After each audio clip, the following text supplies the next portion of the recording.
Now, I want to teach you a beautiful prayer that the Prophet taught to his beloved daughter Fatima. The Prophet said to her, "O Fatima, what is stopping you from listening to the words I am about to tell you?" And then he said, "O ever-living, O sustainer of all things, I seek help through your mercy. Perfect for me all of my affairs, and do not leave me to myself even for the blink of an eye." He told her to say it once in the morning and once in the evening, like spiritual medicine. Just like how some people must take their medication twice a day to avoid pain, this prayer is your spiritual prescription. But it wasn't just for routine. Whenever the Prophet faced trouble, he would say this prayer. So say it when the doors are closed, say it when you feel lost, say it when you feel afraid, and more importantly, understand what you're asking from Allah. Remember, the greatest man on earth gave this advice to one of the greatest women on earth, the queen of the women of paradise. If they needed this prayer, then how much more do you and I need it? May Allah allow us to understand it, to feel it, and to say it sincerely at the right times. My brothers and sisters in Islam, sometimes the most powerful prayer you can ever make is the one that begins with Allah's names. You know why? Because it's the best way to approach your Lord, to begin your request by praising Him first. And in this prayer we begin with two of the most majestic names of Allah, the ever-living and the sustainer of all things. This is not just a casual way to begin. This is known as seeking a means to Allah, and the best means is through His beautiful names. Look at how the Quran begins. All praise is due to Allah, Lord of the worlds. It doesn't start with guide us. It starts by glorifying Him. 5 names of Allah appear before a single request is made. That is the proper way of prayer, and this particular prayer, it follows the same powerful pattern. But I want to take you deeper. What makes this prayer even more unique is that it contains the greatest name of Allah, the name which if you ask by it, Allah guarantees He will respond. The Prophet said that this greatest name is found in 3 different chapters in the Quran, and if you look closely, you'll see 2 names appear repeatedly, the ever-living and the sustainer. Why these 2? Because they cover every quality and every action of Allah. When you say the ever-living, you are calling upon the one who was never born, will never die, and whose life is perfect, complete and eternal. When you say the sustainer, you are calling upon the one who sustains everything, while needing nothing and no one in return.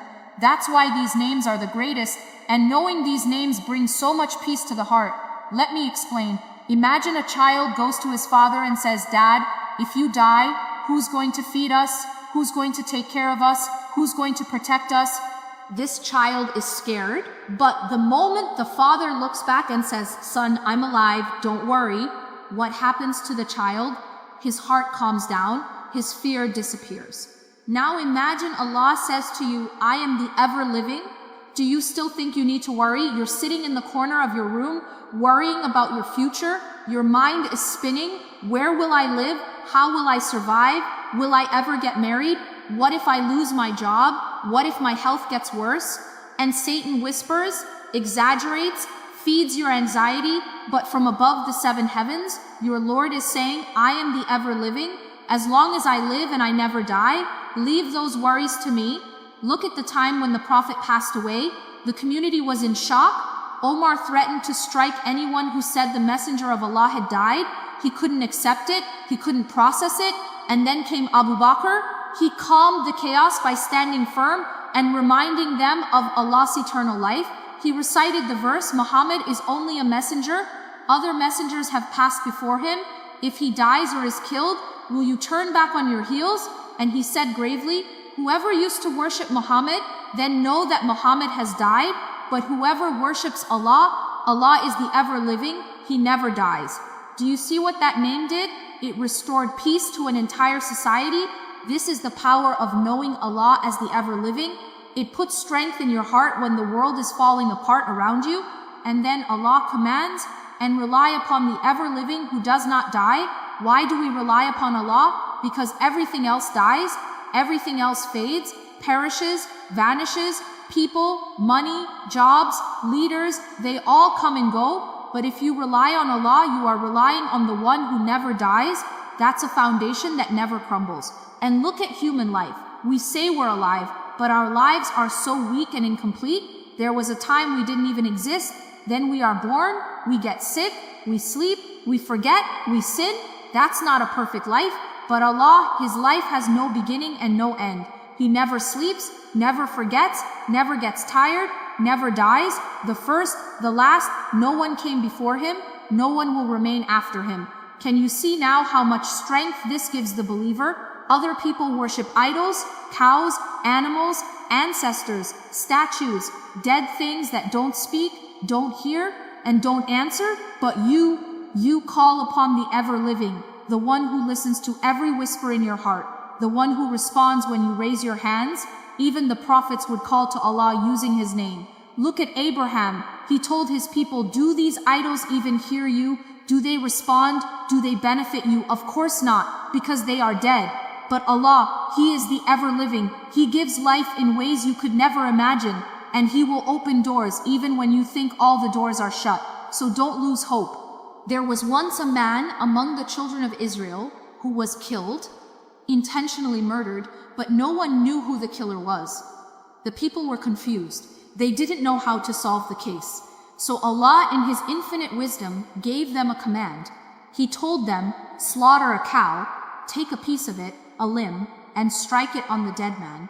And when they did that, by the permission of Allah, the dead man came back to life, and He pointed out the one who killed him, and then he died again. This story is mentioned in the Quran. Why? To show you and me that Allah can give life however He wants, whenever He wants, to whoever He wants. But the greatest life Allah will ever give you, my brothers and sisters, is not just physical life. It's life upon faith and Islam. That's the greatest form of life you can ever receive. Allah says in the Quran about the disbeliever, he was dead, meaning what? Not physically dead, but dead because of his disbelief. Then Allah says we gave him life. This life is the life of Islam. And then what? We gave him light, meaning the guidance of the Quran. And he carries this light among the people, spreading it wherever he goes. This is the type of person Allah praises. This is the soul that is truly alive. So when you make prayer and say, oh Allah, give me life, you're not just asking for physical existence.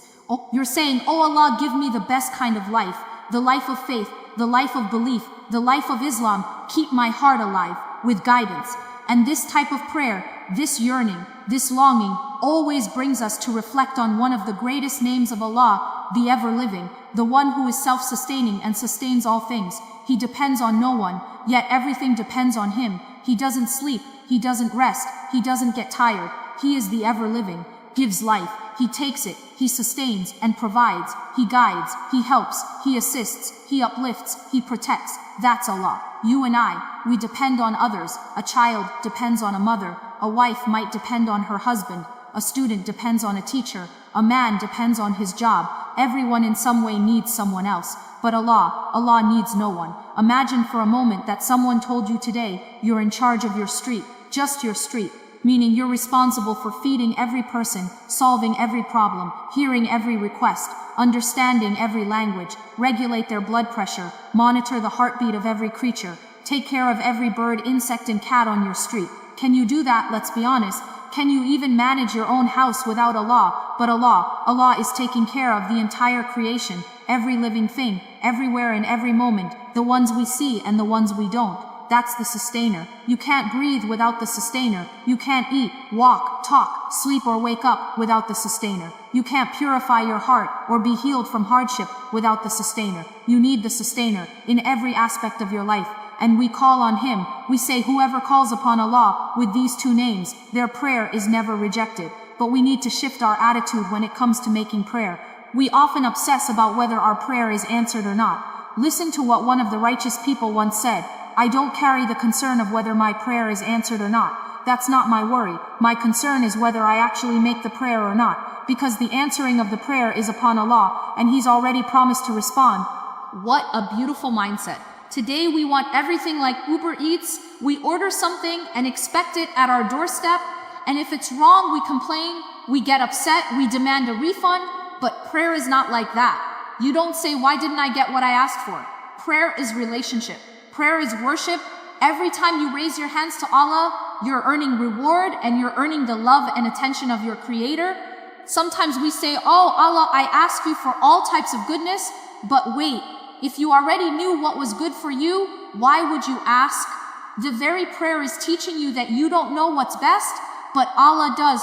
So ask and then trust.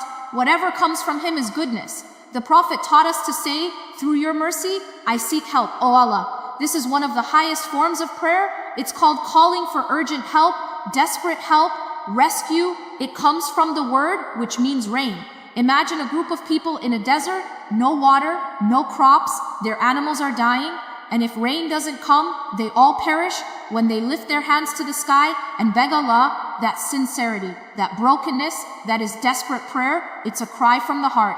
Oh Allah, without your mercy, we're finished. We need this kind of prayer more than ever today. The corruption, the chaos, the confusion. There are things in life, my brothers and sisters, that have no solution on earth. Nothing. The only solution is above. We see the condition of the community in Palestine, in other lands. So much injustice. You ask, where is the solution? Every court has failed. Every system has failed. Every power has failed. But did we forget about desperate prayer?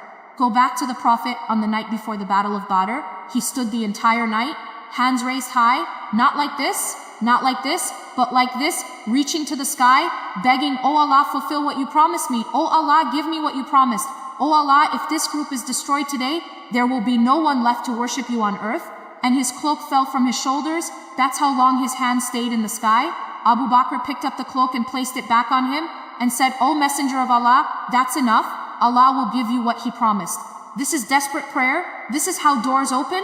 Doors you never thought were possible. And it begins with prayer. Don't ever lose hope, because with Allah, even the impossible is possible.